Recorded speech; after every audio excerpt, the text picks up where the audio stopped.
पाठीमागं दर्शन जागेवर उभारून दर्शन होतंय.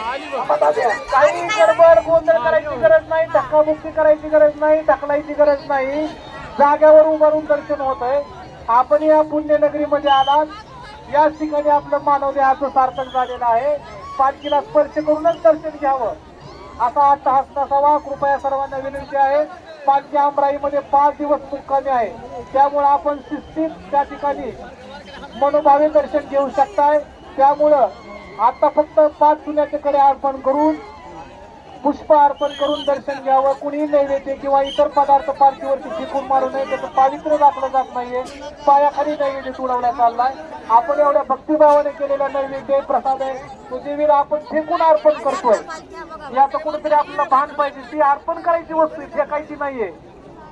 त्या उलट आपण एकमेकांना दिलं तर मुखामध्ये तरी जाईल. तर फेकू नका असा नैवेद्य. आणि तो फेकलेला देवी घेणार आहे काय? आपण जितक्या ताकदीनं होईल तेवढं फेकून मारायचंय नैवेद्य. काय नाही त्याला कसं तो अर्पण होईल देवीला. सगळ्यांनी हात वरती करायचा आहे. बोला.